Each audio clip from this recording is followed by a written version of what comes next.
Uh, Thank you, Henry. As you can see, I have changed the title of the presentation a little bit, and it's now uh, developing green technologies for sustainable cities.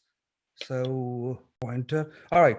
So I'll present some high-level data from one of these three projects listed here. All these projects are geared towards developing green technologies to protect urban environmental quality. My group is performing the first two projects, and the third one has recently been completed. Here, I'll discuss only the first one. I'm not going to get into any scientific details or explanation of processes and mechanisms. I'll try to keep it simple and focus on the main takeaways. I want to acknowledge the sponsor of these projects, HUD, NOAA, and USGS. I also want to acknowledge all my students and postdocs who have worked on these projects, Dr. Vinder Sidhu, Dr. Saumik Panja, who graduated last year, Dr. Jiming Zhang, the current postdoc, Viravidna Nagara, Samir Neve, and Fran Levy, the students who are currently working on this project.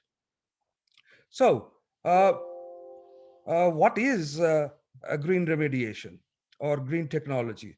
It's an umbrella term that refers to the scientific and sociological and business principles to create products that are environment friendly or to repair past damage done to the environment.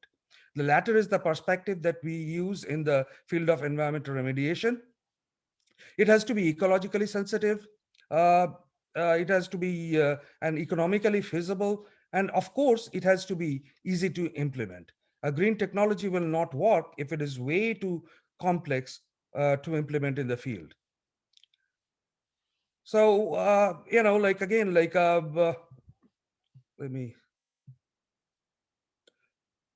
these are the problems that we typically encounter in an urban setting, like air pollution, water pollution, and soil pollution.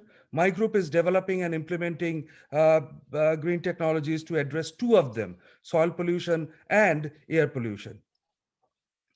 Water pollution. Our soil remediation project deals with lead in soils in the inner city residential properties. We have developed a green technology uh, using a chemically catalyzed phytoremediation method. I will talk about this project in more details in the presentation. The other project that I will not have the time to talk about deals with water pollution, more specifically road runoff generated during rainfall events that contains a multitude of contaminants, including petroleum hydrocarbons to nutrients such as phosphorus to metals like lead, copper, nickel, zinc, and cadmium. We used an industrial waste material that can be obtained free of cost. We took the waste material and we developed this granulated filter media via a patented process that we put in catch basin inserts retrofitted to these manholes or storm drains. The entire process is green because we are, number one, recycling a waste product, which would otherwise be landfilled. Number two, all chemicals in the processing steps are organic and eco-friendly. And number three, it is inexpensive because the source material is free. Both technologies are easy to implement and socially acceptable because, the first one uses green plants and the second one is hidden in the storm drain.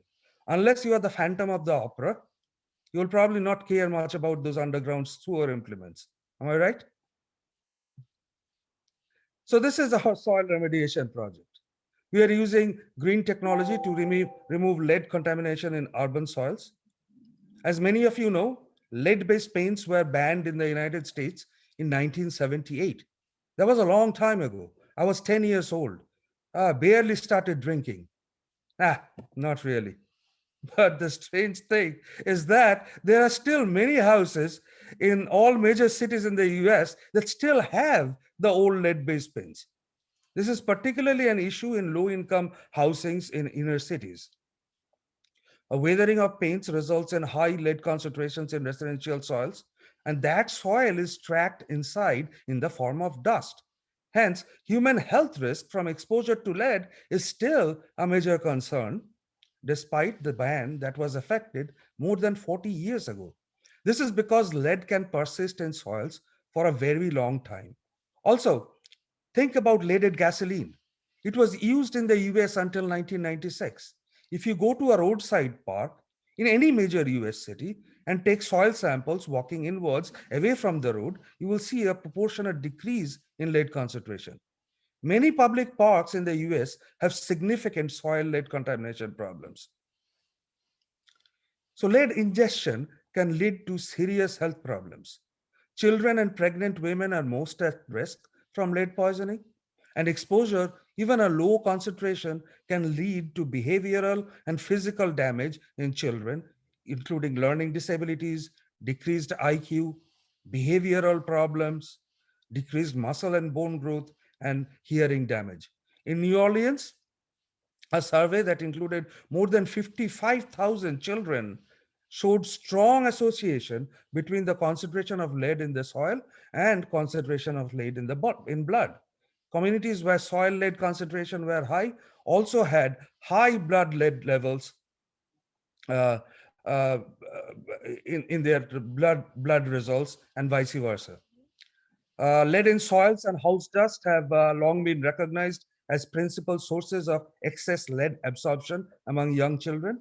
Weathering of lead based paint contributes to the lead in soils and dust. So there are primarily two ways you can remediate lead contaminated soils. One is ex situ treatment, colloquially known as dig and haul. You excavate the contaminated soil and either you landfill it without treatment or you treat it offsite using soil washing methods. You replace the excavated soil with the new soil. Problems: number one, huge expense, which is approximately $1.6 million per acre feet in this part of the country.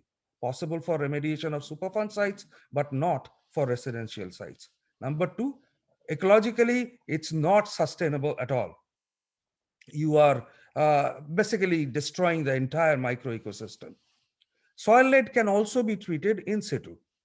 One of these methods that is entirely green is phytoremediation, where we employ plants to remove lead from soil by uptake into the roots and shoots. We periodically harvest the shoots or the roots at the biomass until the soil lead level goes down below 400 parts per million, which is EPA's soil cleanup limit for lead. This method has distinct advantages over other treatment methods because it maintains the biological properties and physical structure of the soil.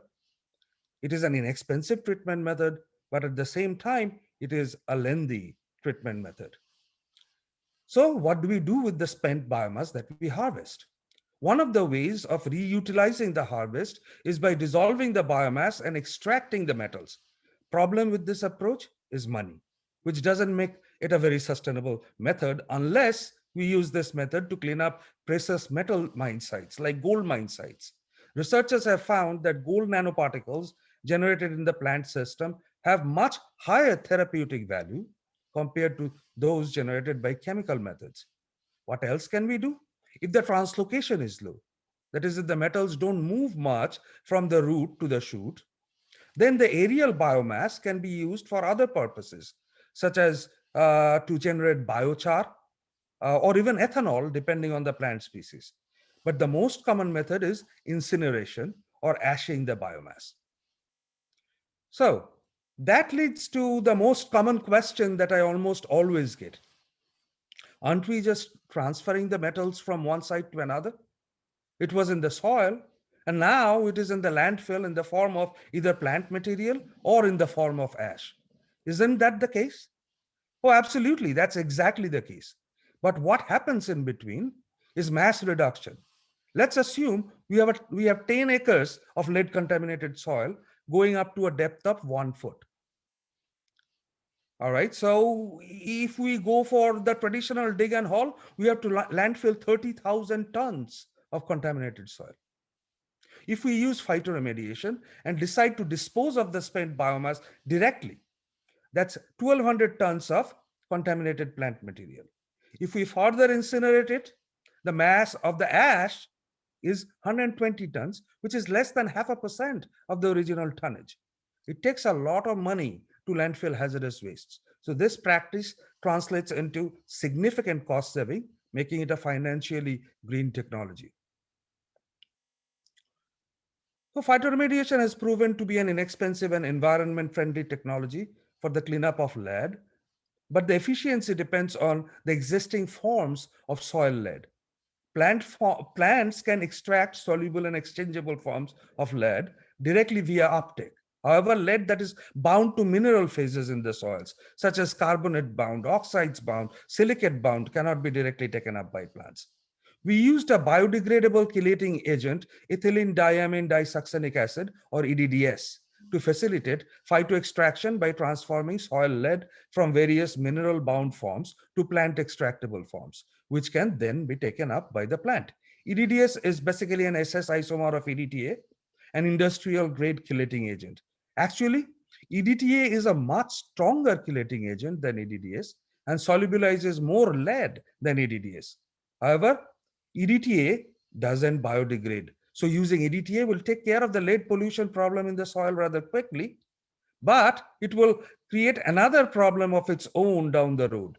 EDDS is a natural, biodegradable chelating agent which has very short life in soils in the order of 15 days or so. So it is pretty much gone after a month, and hence it is ecologically safe to be used in soil. We chose vetiver grass to phytoremediate lead in residential soils. Vetiver is a tall, fast growing perennial clump grass with a long, massive, and complex root system. What you see here is the typical root system of a mature vetiver plant, which is more than 10 years old. It is a tall and dense shoot system, as you can see in this photo. It grows rapidly. This one here is that of a 6-month-old vetiver plant. It has been traditionally used in countries like India, China, Australia, and Haiti for its essential oils, which are used as a base for many perfumes, most notably Chanel number 5. Vetiver also has medicinal values, but more recently, vetiver is being used in environmental applications, such as in reducing erosion because of its massive root system, which binds the soils together, and in environmental remediation, such as in wastewater treatment. It has high tolerance to extreme climatic variations such as prolonged drought, flood, submergence, and heat waves. Vetiver has remarkable adaptability to a wide range of soil types. It will grow in very highly acidic soils going up to a pH of 3, as well as in alkaline soils and even saline soils. Vetiver's high tolerance to metals makes it a great candidate for lead phytoremediation. Our study was done in 4 phases, spanning a time period of uh, over 8 years now.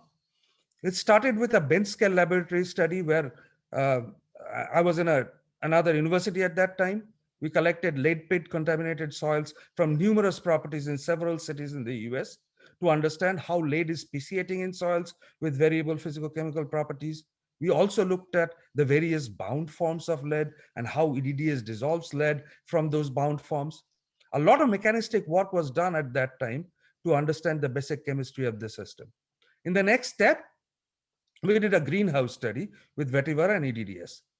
Plant physiologic, genetic, proteomic, and metabolomic studies were performed to understand where vetiver is sequestering the lead, which form of lead is being sequestered, how is the plant coping with the toxic stress imposed by lead, and all that, basic questions. We also optimized EDDS application rate in the greenhouse studies. This was a balancing act because you want to solubilize enough lead that the plant roots can take up, but not more lead than that, which can otherwise leach out and create a secondary contamination problem.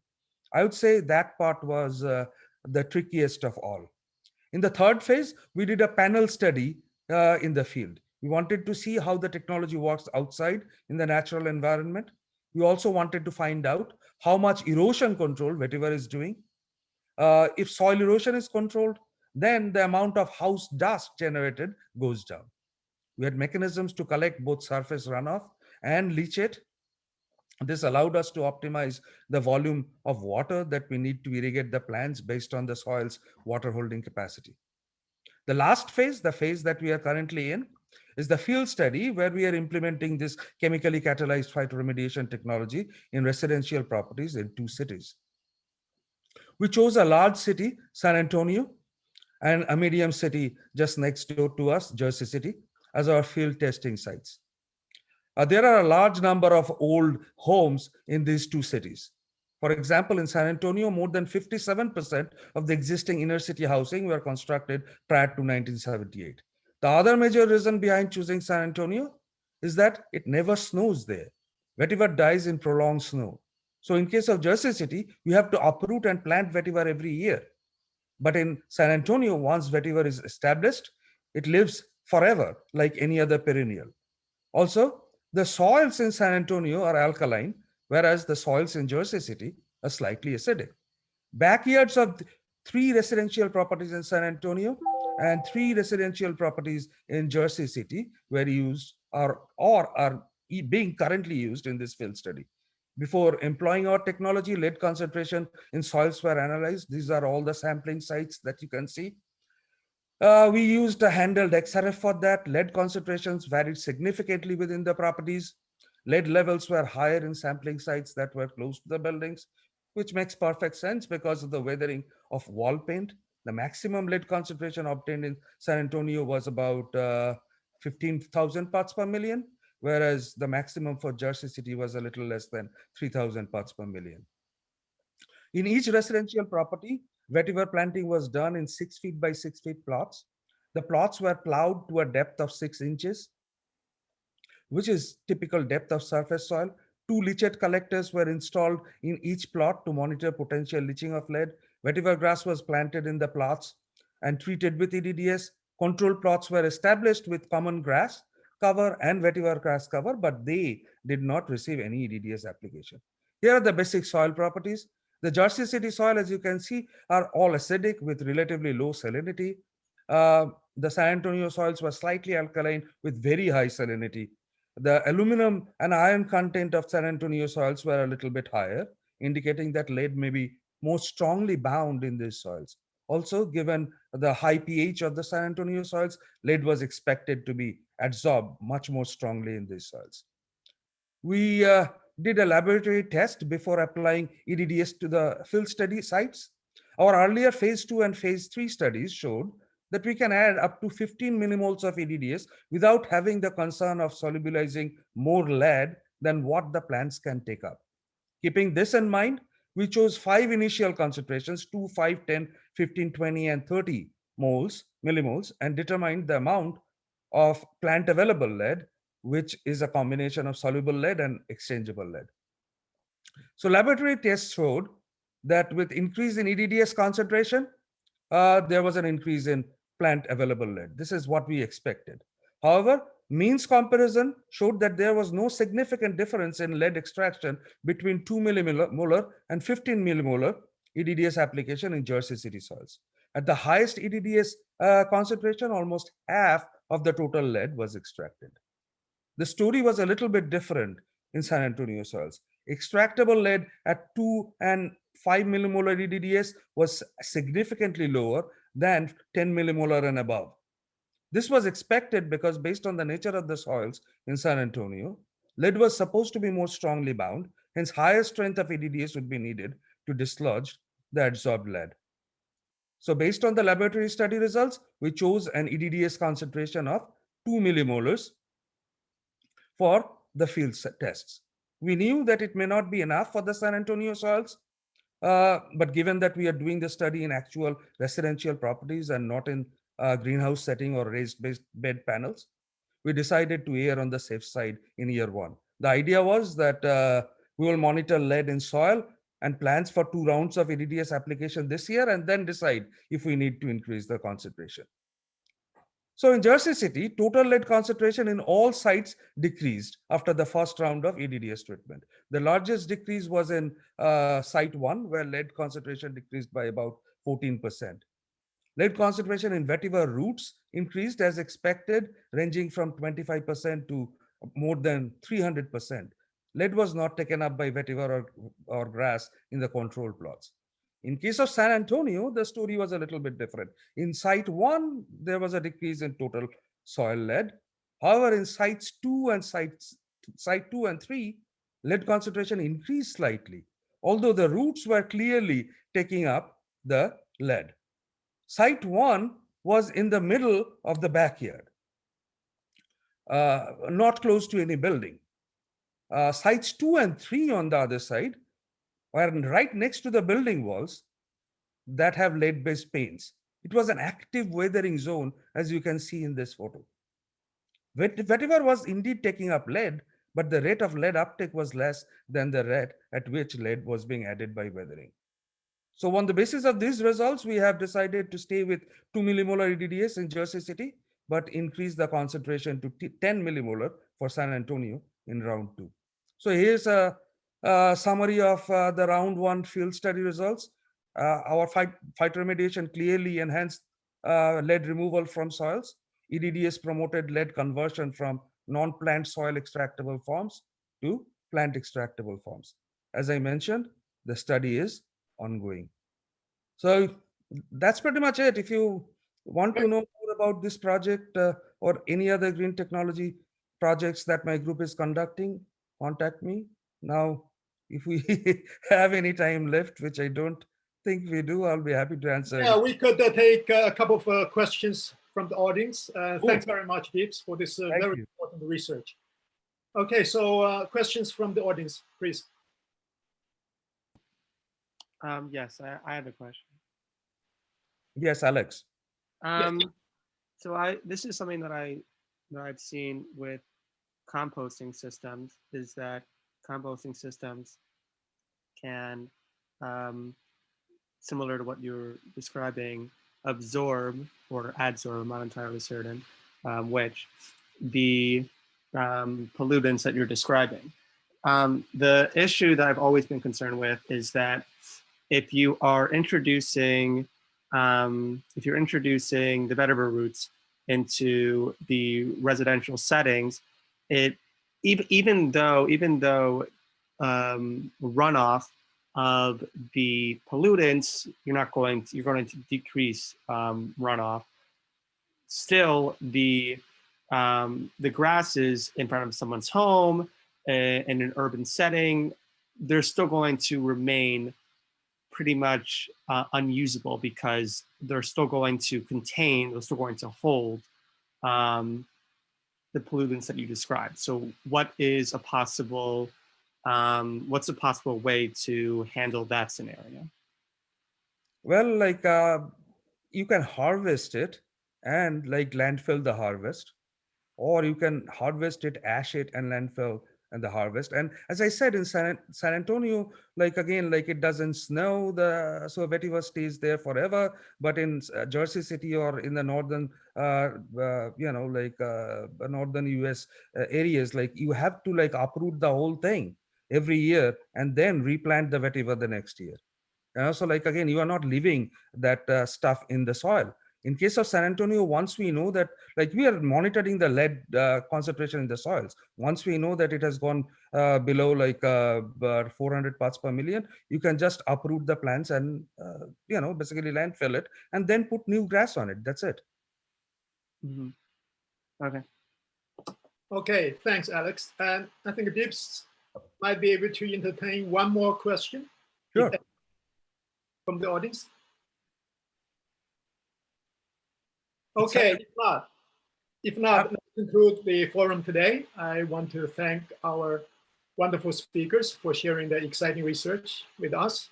And I want to thank the audience for attending our forum as well. I certainly hope you can join us again in 2 weeks on the Virtual Research Forum on cybersecurity. With that, thanks again and goodbye. Thank you, Henry. Thank you, Jeriza, for organizing this. Thanks. Thanks. Yeah, thank you. Bye. See you all. Bye.